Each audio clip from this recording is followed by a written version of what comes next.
Ya, kalau semangat tuh pengkhotbahnya juga semangat. Yang dengarkan ngantuk pengkhotbahnya tidur. Oke, enak lu pengkhotbahnya tidur pulang pagi gitu kan ya. Oke. Nah, pagi hari ini saya ingin membagi firman yang saya beri judul di sini ya. Saya beri judul, ini bukan bahasa Ibrani ya, hurufnya aja yang mirip tapi bukan bahasa Ibrani ya. Kita baca sama-sama. 1, 2, 3. Ledo. Ya. Nah, ini sebenarnya satu pembahasan yang sangat umum dan manusiawi. Ya. Jadi saya memang suka membahas hal-hal yang manusiawi karena saya berhadapan dengan manusia. Tetapi kita harus ingat, kita ini adalah manusia di dalam Kristus yang dibaharui dari hari ke hari. Yang sepakat katakan amin. Amin. Sehingga Tuhan ingin kita memperbaiki apa-apa yang masih kurang dalam hidup kita. Ya, keselamatan itu urusannya Tuhan buat kita. Tetapi memperbaharui hidup dari ke sehari itu urusan kita. Nah, salah satu yang harus kita urus dalam hidup kita yang saya akan bagikan buat saudara. Nah, nyampe Pak. Wah, dari situ aja udah. Next. Ada satu ungkapan yang bagus ya dari seorang fisikawan terkenal, ilmuwan terkenal yang membuat disertasinya cuma 3 lembar. Kalau Pak Firman kan disertasinya beratus-ratus lembar ya. Kalau dia cuma 3 lembar saja gitu kan ya. Oh, Pak Firman nggak ada ya. Sudah saya siapkan untuk ngerjain dia malah nggak datang. Karena kalau khotbah ngerjain orang itu kurang semangat saya. Ini disertasinya cuma 3 lembar. Kalau lulus apa ya kan? Kalian aja papernya 12 halaman nggak lulus. Nah, ini ya, dia membuat statement yang bagus ya. Nah, jadi siapapun yang careless itu saya terjemahkan teledor. Careless itu terjemahannya banyak sebenarnya, tapi saya pakai terjemahan ini teledor, ceroboh, teledor. Ya, siapapun yang teledor dengan kebenaran dalam hal-hal kecil, teledor dalam kebenaran, ya kan? Kebenaran dalam hal-hal kecil, ya kan? Small matters. Dikatakan di sini tidak dapat dipercaya dengan apa?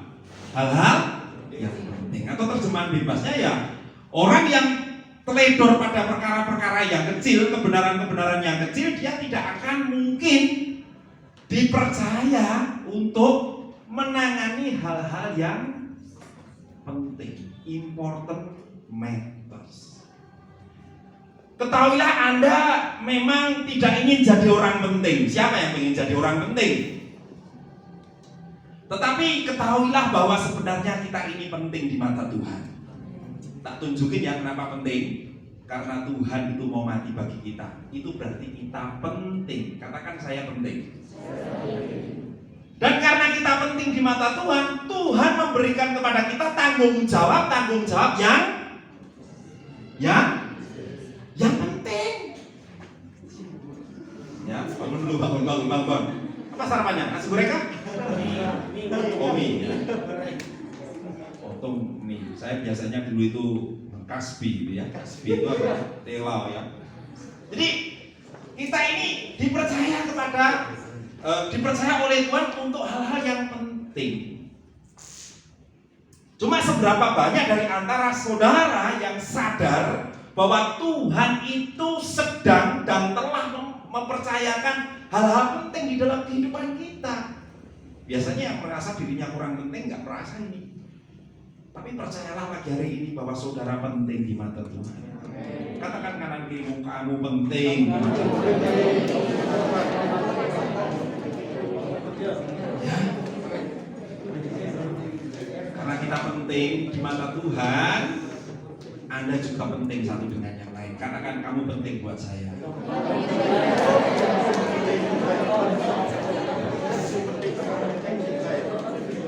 Ya, terutama Indomie penting buat saya.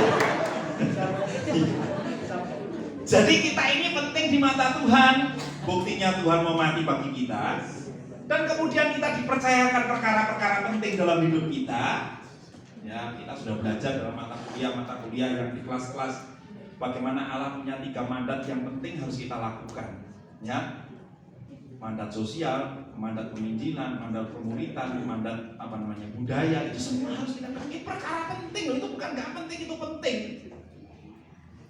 Dan saudara perlu tahu bahwa karena kita penting dan punya tanggung jawab penting yang harus kita kerjakan, kita jangan sampai ini loh, careless atau kalau kita teledor, bahaya sekali. Loh Pak, teledor itu kan manusiawi toh Pak, betul. Tapi pagi hari ini saya mau tunjukkan kepada saudara, ada tokoh yang sebenarnya dipercaya Tuhan untuk melakukan hal yang penting dan tanggung jawab penting. Dia kehilangan itu gara-gara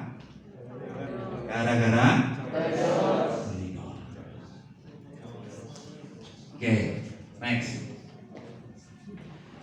Ayo Pak. Nah, beberapa waktu yang lalu itu ada anak SMP itu bikin TikTok, akhirnya jadi barbecue. Jadi detik-detik gadis SMP harus setrum demi main TikTok di lantai atap rumah. Jangan ditiru ya. Mungkin TikToknya judulnya Aku Hangus.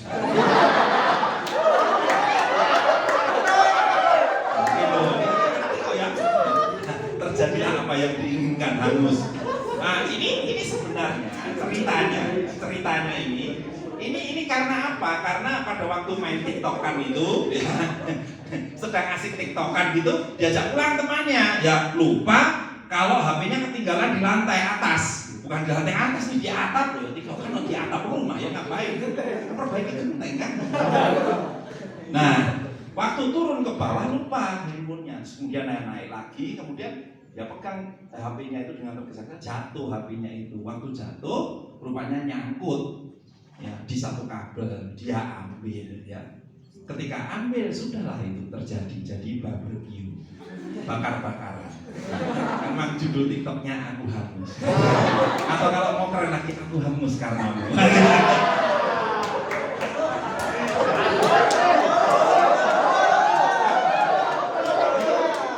Bagus itu ya, detek aja ya. 14 Februari Aku Hangus karenamu.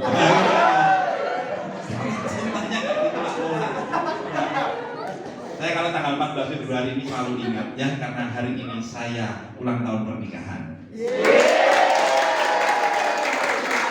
Jadi waktu saya melamar istri saya bicara sama mertua saya pengen nikahnya tanggal 14 Februari. Terus mertua saya bilang, kenapa harus tanggal 14 Februari? Ya, karena kalau saya jelaskan pun mertua saya nggak mungkin, karena mertua saya udah 70 tahun ya, zaman bahula, baby boomers nggak mungkin. Jadi kalau 14 Februari ini saya mesti anniversary. Jadi mengingatnya gampang. Sebenarnya saya ngambil tanggal 14 itu karena sudah pelupa gitu kan. Supaya ingat gitu. Oh tanggal 14 alhamdulillah. Nikah saya itu ya bersyukur tahun keempat ya, masih kelas 4 SD. Tenang aja, masih panjang perjalanan ya. Jadi mungkin ini teledor nyamplok itu orang Jawa bilang jatuh, diambil gitu loh. Karena tergesa-gesa. Tidak fokus. Nah, hangus lah dia gara-gara TikTok. Saya harap bagi estetik tamanmu kalau bikin TikTok hati-hati ya, jangan di atap rumah ya. Tiba-tiba phone naik ke atas gelang itu kemudian TikTok di situ. Aku hangus tanggal 14 Februari gitu kan. Enggak enak juga. Nah, next ya. Terus lanjut. Jadi kita lihat, kita baca teks ini Bilangan 20 ayat 7 sampai 13. Tapi saya ambil ayat 12 saja ya. Karena biasa pendeta sekarang ini khotbah nggak boleh lebih dari 1 jam ya, di masa pandemi. Di gereja saya khotbah itu cuma 35 menit. Nah, oke, kita baca sama-sama. 1, 2, 3. Tetapi Tuhan berfirman kepada Musa dan Harun, karena kamu tidak percaya kepadaku dan tidak menghormati. Terus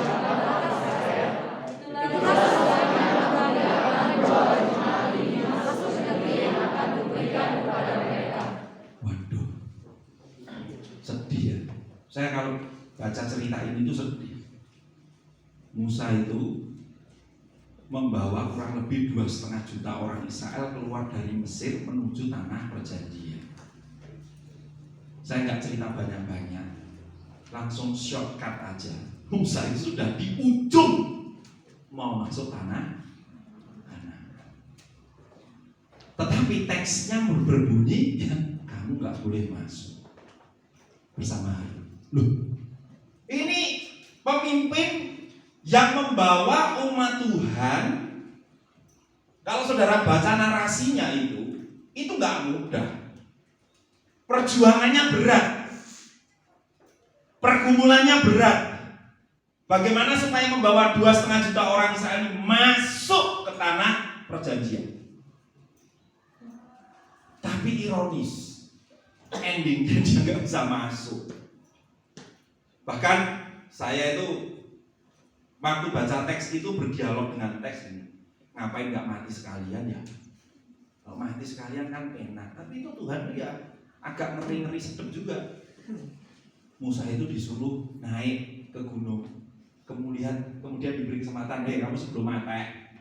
Ini dia. Lihat itu indahnya keadaan. Tapi sorry ya, you nggak bisa masuk nih, kasihan ya loh. Kayak gitu kan ya. Itu rasanya kalau saya imajinasikan dengan imajinasi saya yang liar itu. Kalau saya baca kitab suka imajinasi saya liar gitu. Jadi, waduh, kasihan. Misalnya saya ada di samping Musa gitu, saya ngomong nih, mus. Musa panggil pendeknya mus. Mus ini piye? Saya sedikit. Yo, gak bisa masuk. Ya, Musa ngomong, wis meneng wae. Ya, itu sedih loh. Itu sedih. Gambarannya saudara bikin mie godong kali ini. Pasti telur ceplok atasnya, terus kasih cabai. Ini kok paham apa cerita makanan ya. Nah, terus waktu mau makan gitu, ternyata parusia diangkat Tuhan, lalu dipandu.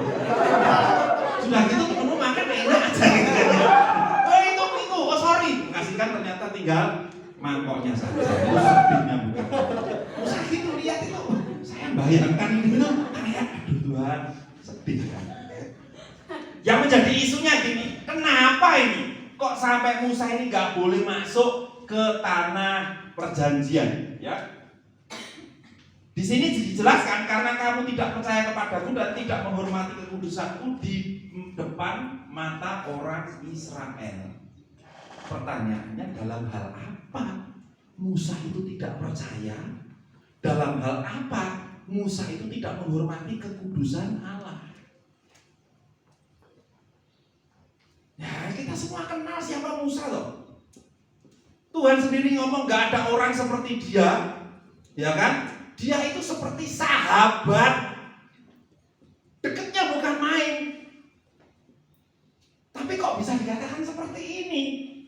Nah, saya adalah hamba Tuhan yang memegang prinsip tentang tafsir, bahwa tafsir yang paling kuat itu adalah yang pertama, tafsiran yang ditafsir oleh Tuhan Yesus. Kalau sudah ditafsir Tuhan Yesus, lu mau apa? Emangnya lebih hebat dari Tuhan Yesus? Itu satu. Atau tafsir yang ditafsir oleh kitab lain. Nah, kalau ditafsir oleh kitab lain, ya di kitab ditafsir kitab. Nah, saudara mau lebih hebat dari kitab ya kan? Penulis kitab itu nggak mungkin kan? Itu pasti kebenarannya lebih dekat. Ya. Nah, nanti kita belajar kenapa ini Tuhan membuat kriteria si Musa ini nggak bisa masuk, Musa dan Harun nggak bisa masuk karena dia tidak percaya kepadaku dan tidak menghormati kekudusanku di depan mata orang Israel. Ini di mana ini? Indikatornya apa ini? Nah, sebelum masuk ke sana, kisah bagaimana orang Israel minta air ini ada 2 kisah di dalam kitab suci. Nah, next, 2 kisah ini mirip tapi beda. Mari baca sama-sama apa? Mirip tapi berbeda. Kalau saudara baca, kelihatannya mirip ya. Tapi sebenarnya berbeda. Mengapa saya harus kesini? Karena ini ada hubungannya nanti. Miripnya di mana? Di Keluaran pasal 17 ayat 1 sampai 7 itu juga mencatat Israel sedang menghadapi persoalan gak punya air.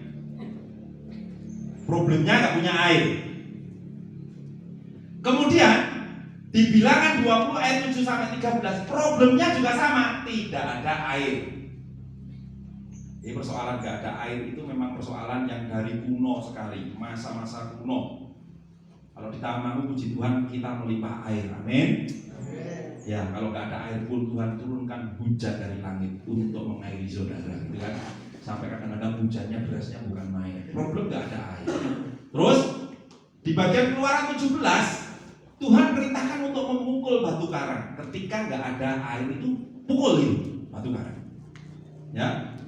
Kemudian di Bilangan 20 Tuhan perintahkan nggak mukul, tapi suruh ngatakan kepada batu karang, katakan kepada bukit batu atau batu karang gitu ya. Terjemahan bahasa Inggris itu batu karang, bukit batu itu. Katakan, yang di sini suruh mukul, yang di sini suruh mengatakan. Lalu yang di sini letaknya di Rafidim, yang di sini letaknya di Kades. Nah, Rafidim dan Kades ini jaraknya jauh sekali. Titik pangkalnya adalah Gunung Sinai. Jadi peristiwa di Keluaran 17 ini peristiwa sebelum peristiwa sebelum Sinai, Gunung Sinai. Yang di sini adalah peristiwa pasca Sinai. Titik pangkalnya di Gunung Sinai. Ini memang kejadiannya kayak mirip. Apalagi ada Gurun Sin, pengucapannya hampir sama ya. Di sini Gurun Sin, di sini Gurun Zin. Kayak sama gitu ya. Tapi sebenarnya ini dua kejadian yang berbeda dari kronologinya. Yang di Keluaran itu baru 1,5 bulan pasca keluar dari Mesir. Jadi orang Israel 1,5 bulan keluar dari Mesir. Ini waktunya. Sedangkan yang di Bilangan itu 3 bulan pasca keluar dari Mesir. Jadi dari sisi waktu kronologinya aja udah beda. Jadi jangan bingung kalian. Jadi ada dua narasi yang berbeda, beda tempat, beda lokasi, beda waktu. Yang di Keluaran 17 Allah tidak marah, tapi di sini Allah marah. Walaupun memang ada satu lokasi yang namanya sama. Nah, ini yang kadang-kadang membuat bingung. Meriba, di sini Meriba. Kita harus ingat, Meriba itu tidak ansih menunjukkan kepada tempat lokasi, tetapi ini menunjukkan peristiwa di mana mereka bertengkar dengan Tuhan. Nah, dari dua kejadian yang mirip tapi beda ini, kita bisa tahu sebenarnya bagaimana posisi Musa waktu itu. Dan Musa pada waktu itu diperhadapkan dengan bangsa Israel yang terus membuatnya jengkel. Di sini dia udah jengkel. Di Keluaran 17 ini bikin jengkel. Kemudian dalam masa menuju ke Kades ini ada peristiwa yang bikin si Musa ini jengkel. Kalau bahasa Alkitabnya itu memainkan hatinya. Di setiap hari diperhadapkan dengan bangsa yang bikin jengkel. Dan inilah yang kemudian dipandang oleh penulis kitab Mazmur. Ya, next. Terus yang membuat Musa ini akhirnya gagal masuk ke tanah Kanaan. Dia nggak punya hak masuk di sana bersama Harun. Nah, yuk kita baca sama-sama ya. Mazmur 106 ayat 32 sampai yang ke-33. 1, 2, 3. Mereka dia dekat air Meriba sehingga Musa kena celaka karena mereka. Terus sebab mereka memakitkan hatinya sehingga ia teledor dengan kata-katanya. Oke. Dari data Alkitab ini kita tahu kenapa Musa tidak masuk tanah Kanaan. Karena apa? Teledor dengan kata-katanya. Ya, teledor dengan kata-katanya. Bayangkan itu. Jadi sesuatu yang kelihatannya sederhana, tetapi ini berdampak ngeri sekali. Dia nggak dapat bagian di tanah Kanaan karena teledor dengan kata-katanya.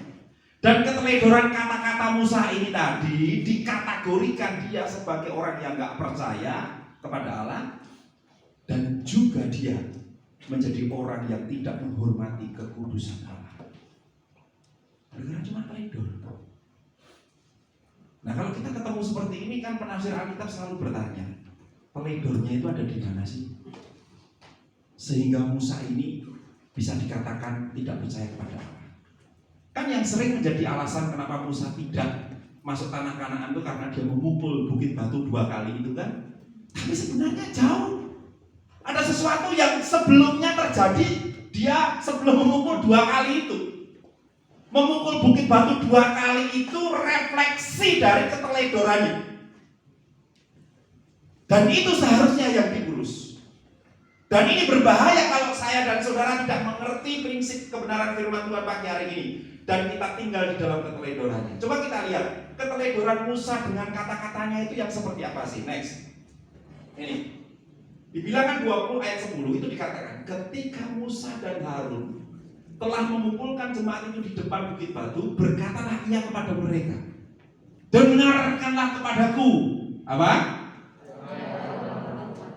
Hai orang-orang durhaka. Terus apa? Apakah kami harus mengeluarkan bagimu dari bukit batu?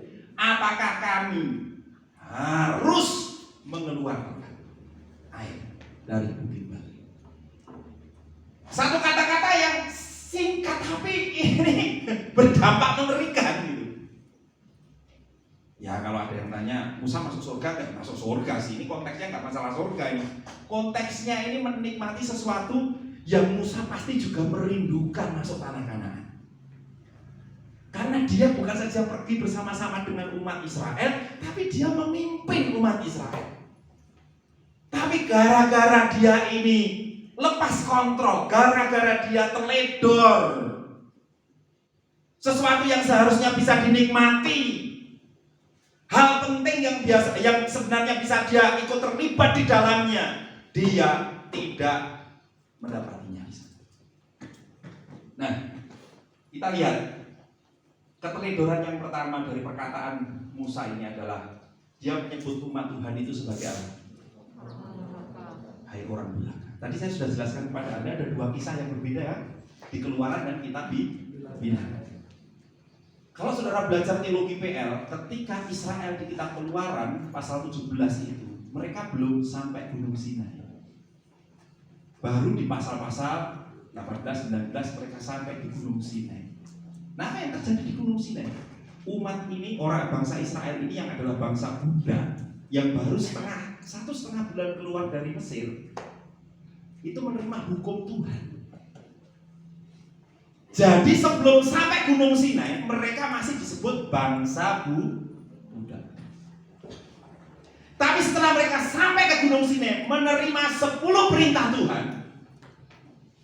Kalau saudara analisis kata-kata yang dipakai di situ adalah seperti satu kerajaan-kerajaan kecil, ya, hukum-hukum yang ada di sana itu seperti suatu fakta perjanjian antara raja-raja kecil dengan raja besar. 10 hukum Tuhan itu narasinya hampir sama dengan apa yang dilakukan oleh raja-raja di Timur Tengah pada waktu itu. Kalau mengalahkan raja-raja kecil, mereka harus takluk membuat fakta perjanjian. Dan pada waktu mereka terima 10 hukum Tuhan itu, mereka menjadi umat Allah. Katakan umat Allah. Setelah melewati Sinai, status mereka bukan budak. Status mereka bukan bangsa budak. Betul, Tuhan sudah menebus mereka. Tapi sebelum sampai ke Sinai, mendengar 10 hukum Tuhan, mereka masih bangsa budak. Tetapi setelah melewati Sinai, nanti teliti di kitab Ulangan, akhirnya mereka disebut umatku, kerajaan imam, dan lain sebagainya. Jadi ketika Musa menyebut umat Tuhan ini pasca Sinai sebagai orang durhaka, dalam bahasa Ibrani-nya adalah orang yang memberontak atau pemberontaknya Allah. Ini Musa sedang menilai bangsa itu jauh melampaui apa yang Tuhan nilai. Tuhan sama sekali gak nilai bangsa itu sebagai bangsa pemberontak. Tuhan gak sama sekali menilai bangsa itu sebagai bangsa yang durhaka pasca Sinai. Tetapi di mata Tuhan, Israel setelah menerima 10 hukum Tuhan, mereka adalah biji mata. Meskipun memang bangsa Israel dalam perjalanannya sebagai umat Allah mengalami banyak hal yang membuat sakit hati Tuhan, tapi dalam konteks ini mereka tetap menjadi umat Allah. Dan tidak ada narasi yang menyebutkan Allah marah kepada dia, Allah marah kepada bangsa ini. Bangsa ini tetap umat Allah, biji mata Allah. Tetapi karena Musa sudah pahit hatinya, tadi dikatakan, akhirnya Musa membuat penilaian jauh melebihi dari apa yang Tuhan nilai atas bangsa ini. Yang dihadapi Musa itu adalah biji matanya Allah. Dan Allah sangat mengasihi mereka, apapun keadaan mereka. Kadang kita menjadi orang yang juga seperti ini. Karena kita teledor, kita kadang membuat penilaian melampaui apa yang seharusnya. Itu seharusnya tidak terjadi. Kadang-kadang saya minta ampun kepada Tuhan. Ketika saya menjadi gembala itu sering sekali saya melakukan hal seperti itu. Contoh misalnya, ada jemaat yang saya itu kalau melihat tuh aktivitas ke gerejanya itu tidak rutin. Ya, tidak rutin. Sepenggal-sepenggal ke gereja itu ya kayak orang nafas di ICU itu, Senin, Kamis gitu ya kan. Datangnya ke gereja itu nggak rutin, ibadahnya itu nggak penuh. Sudah didatangi, ya kan, sudah diberi nasihat, ya nggak akan datang. Ya pokoknya sesuka hatinya dia datang. Wah, saya kemudian di situ membuat penilaian yang melampaui apa yang Tuhan nilai. Pak hari ini jemaat tidak bertumbuh. Tapi dalam pelayanan saya menemukan ada kalanya kebalikan. Ternyata jemaat yang seperti ini pada waktu yang lalu pada masa pandemi, ketika banyak orang yang malas datang ke gereja, berubah dia orang yang paling sergap semangat datang ke gereja. Dimana ketika dia menghadapi situasi anaknya dilamar oleh seorang yang tidak percaya Yesus, dia tetap berdiri kokoh bilang kepada anaknya, kalau kamu tidak seiman, bapak ibu tidak merestui. Dan ke gerejanya Senin Kamis, sekarang sudah aktif. Lalu saudara tahu akhirnya hari ini anaknya bisa dipakai Tuhan untuk memenangkan jiwa. Yang dimenangkan itu bukan orang main-main. Dari seberang, bapaknya seorang tokoh yang menurut manusia tidak masuk akal dia bisa masuk ke gereja. Dari situ saya kemudian sadar Tuhan ampuni saya. Kita harus melihat orang itu secara komprehensif. Yang setuju katakan amin. Amin. Seperti yang terjadi pada Israel, akhirnya penilaiannya terlalu melampaui orang durhaka. Terus dia juga berkata, kami harus mengeluarkan air. Pertanyaannya, kalau saudara baca teksnya secara teliti, apa yang Tuhan suruh kepada Musa? Musa hanya disuruh untuk apa? Mengatakan kepada bukit batu ini bahwa mereka butuh air. Betul? Untuk mengatakan aja.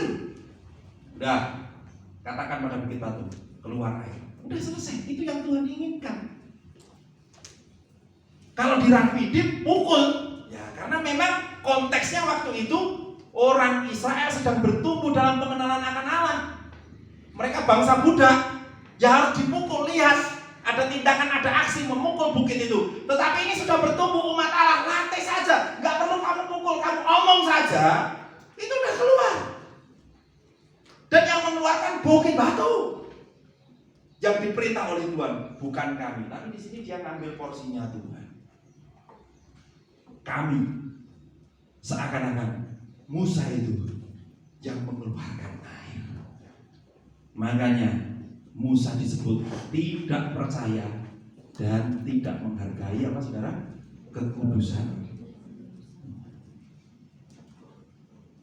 Sebenarnya kata Kades itu kan dari akar kata kados. Peristiwa ini terjadi di Kades. Satu hal yang Tuhan ingin ajarkan kepada bangsa Israel dan Musa khususnya. Musa sedang belajar tentang kekudusan Allah.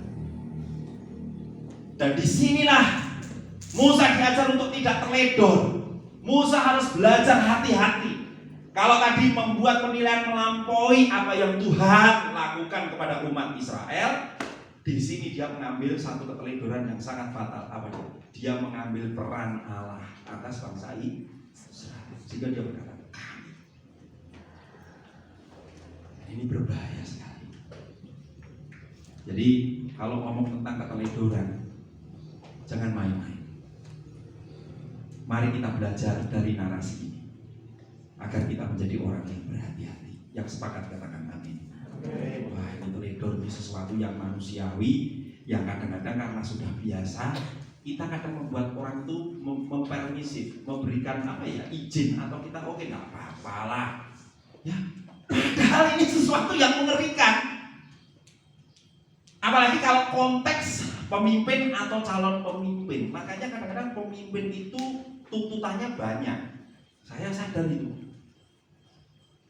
Pemimpin itu tuntutannya banyak karena dia pemimpin. Kalau nggak memimpin nggak perlu dituntut.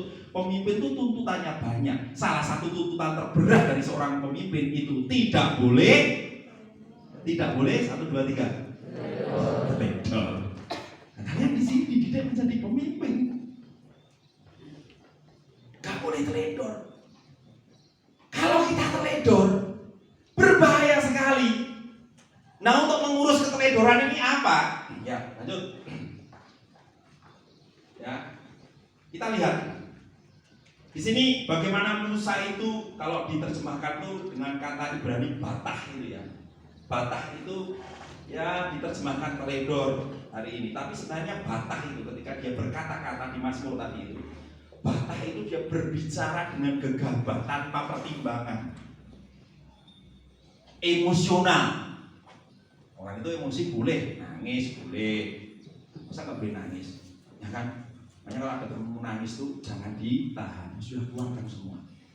Rilis. Nah, itu kan ya. Nangis semua. Nggak apa-apa ya. Nangis, sedih itu boleh, emosi itu boleh, ya nggak boleh emosional. Jadi kalau ada orang nangis dia biarin, marah ya biarin aja marah. Tapi kalau udah marah ya banting pintu, banting setir, banting ya semuanya. Jangan, itu emosional, ya kan? Biarin aja. Tapi di sini kita melihat bagaimana Musa ini emosional karena tadi loh bangsa Israel sudah memahirkan hatinya. Lalu dia berbicara dengan gegabah sehingga menyebut umat Allah orang durhaka, penilaiannya terlalu jauh, dan kemudian akhirnya apa? Dia mengambil peran Allah. Kami harus mengeluarkan. Siapa kamu? Dan dia sedang berdiri di hadapan Allah yang ada di gunung itu, di hadapan Allah dengan segala kekudusannya, dan dia teledor. Nah, kemudian penerapannya bagi kita apa coba kalau sudah dengar firman seperti ini? Penerapannya, ya, next. Nah, penerapannya gini. Loh, kok sadar masih gini?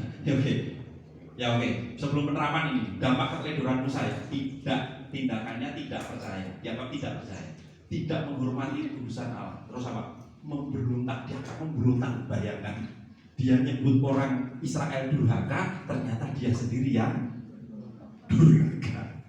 Cek aja ayatnya.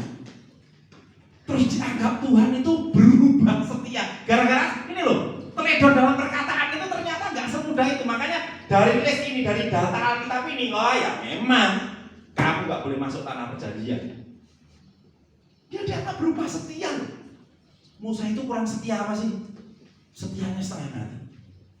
Tapi karena teledor dalam perkataan dianggap berubah setia. Kira-kira kalau dibuat derajat gitu ya, ukuran derajat itu deviasi penyimpangannya tidak setianya itu berapa derajat ya Musa ini? Pasti ya gak gede-gede banget ya. Oh cuma ngomong gitu menurut kita, tetapi di hadapan kekudusan Allah ternyata ini dianggap berubah setia. Bahkan di Mazmur 106 ayat 32 itu menggusarkan Allah. Maka dari itu, yuk pagi hari ini firman-Nya gak usah berat-berat, sederhana aja. Urus keteledoran kita. Yang sepakat katakan amin.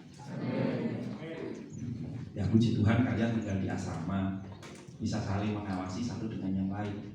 Kalau ada temanmu teledor dalam apapun juga, mulai hari ini ingat, Tapi sebelum mengingatkan orang lain, mari kita ingatkan diri kita dengan cara apa? Penerapannya. Yang pertama, yuk kita belajar disiplin. Ya. Jadi salah satu cara untuk mengurus keteledoran itu adalah kita punya cara hidup yang disiplin. Nah, memang untuk disiplin itu nggak mudah. Ya. Tapi bersyukurlah kepada Tuhan Yesus Anda ada di asrama ini, diajar untuk apa? Disiplin. Punya waktu yang diatur sedemikian rupa supaya disiplin. Waktu mengumpulkan tugas nggak boleh lambat. Itu kelihatannya kalau mendengar itu dosennya killer banget ya. Nah, salah satu mata kuliah yang saya ambil itu tugas dikumpulkan, diupload di grup jam 10 malam. Di luar itu tidak saya koreksi. Waduh, siapa? Tapi juga ada yang mengumpulkan jam 10 lebih 1 menit. Terus iya. Nah, kalau pakai WhatsApp kan kelihatan itu batas waktunya itu. Jam 10 lebih 1 menit. Ya, nggak disiplin. Ya saya tegur. Karena apa? Kalau kita tidak saling menegur, tidak disiplin, bahaya. Jangan kamu anggap teledor itu sesuatu yang manusiawi. Sebagai manusia Kristus, kita sudah diingatkan ada contoh itu, keteledoran, bahaya. Di perjanjian baru itu ada rasul besar namanya Petrus. Di surat Galatia itu ditegur sama Paulus. Kalau saudara baca surat Galatia itu surat kitab pertama yang ditulis dalam perjanjian baru. Menurut para pakar perjanjian baru, surat Galatia itu ditulis sekitar tahun 49 Masehi. Ada yang bisa buat penanggalan yang lebih mudah lagi, sekitar 30 Masehi. Nah, kalau 30 Masehi, Paulus itu baru bertobat tahun berapa? Ya kan? Tahun 33 Masehi. Ya kan? Kalau pakai penanggalan yang paling depan tadi, yang paling belakang, itu Musa baru 2 tahun percaya Yesus. Ya kan? Jadi ini Paulus yang masih muda ini berani negur seorang pemimpin besar namanya Petrus. Dalam kasus apa? Pada waktu Paulus itu sedang makan bersama dengan Kefas, ya, dengan orang-orang Kristen non Yahudi makan satu meja. Ternyata golongan Yakobus datang. Golongan Yakobus itu adalah orang Kristen yang berlatar belakang Yahudi. Datang dari Yerusalem mengunjungi jemaat di Galatia. Petrus atau Kefas itu ngerti nih golongan Yakobus orang Yerusalem latar belakangnya Yahudi kotok itu, Yahudi kuat itu. Ayatnya bilang, lalu Petrus menjauhi meja makan. Apa yang dikatakan Petrus kepada Yakobus? Apa yang dikatakan Paulus kepada Petrus? Dikatakan, hei kamu orang munafik. Itu gambarannya kayak Panus tuh tegur saya itu. Tiba-tiba Panus masuk kantor saya, hei David Iko.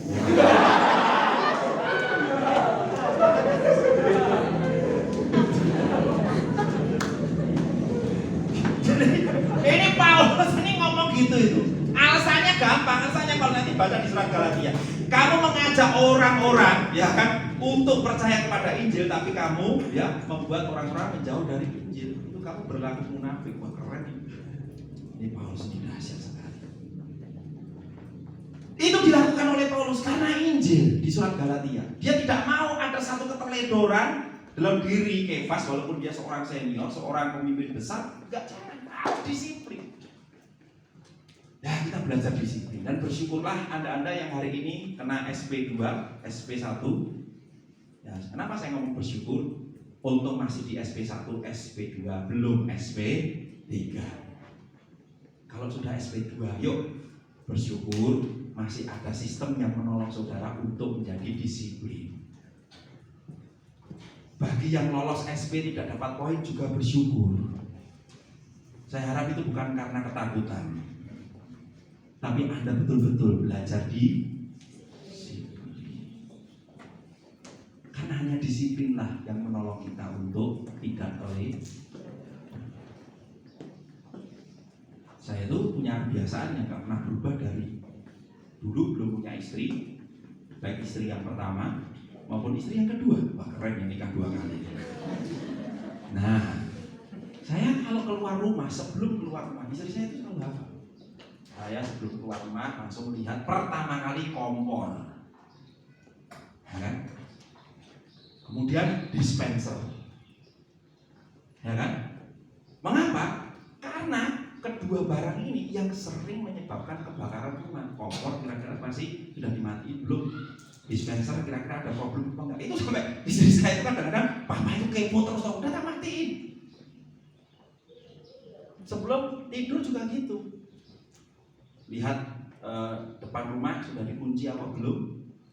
Suatu saat saya bertobat juga. Suatu saat saya meremehkan itu dan saya kok kelihatannya legalistik banget sih.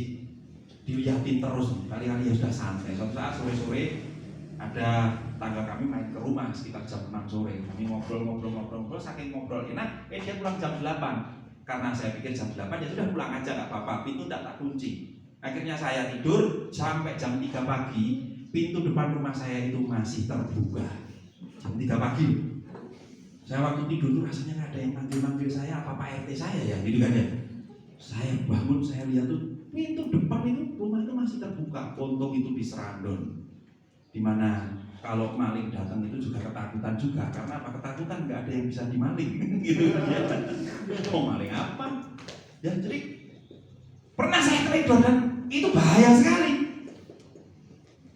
Harus disiplin. Kerjakan tugas sebaik mungkin.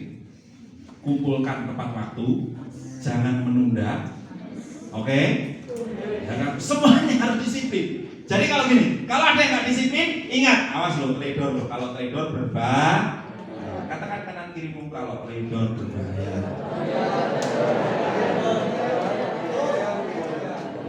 Mau mengingatkan satu dengan yang lain, amin. Mau mengingatkan dirimu sendiri, jangan teledor. Dengan disiplin.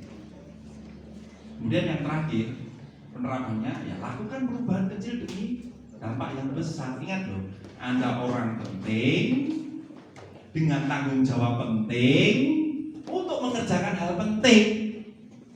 Kalau Anda teledor, ya urus itu. Mungkin teledor pada hal kecil, ya. Kita itu lupa taruh sesuatu barang, kita pinjam milik teman kita nggak dikembang. Bukan, itu hal prinsip, itu hal kecil tapi itu prinsip, ya kan? Kemudian kita lupa bayar hutang, ya. Kita lupa pesan COD, gitu kan ya misalnya, nggak mungkin ya. Tapi semuanya ini harus kita urus, meskipun itu kecil, karena firman Tuhan mengatakan, barang siapa dapat dipercaya pada hal kecil, dia akan dipercaya pada perkara-perkara yang besar. Einstein bilang, kalau kamu teledor pada kebenaran-kebenaran terhadap hal-hal kecil, kamu tidak akan dipercaya kepada hal-hal penting. Urus itu. Dan mengurus ini perlu ada sikap keterbukaan dalam diri kita. Kalau kita nggak mau ya sudah. Musa pernah gagal. Saya percaya jemaat pagi hari ini akan menjadi orang yang disiplin, mau urus perkara-perkara kecil dalam dirinya dengan tujuan tidak teledor. Kita tunggu.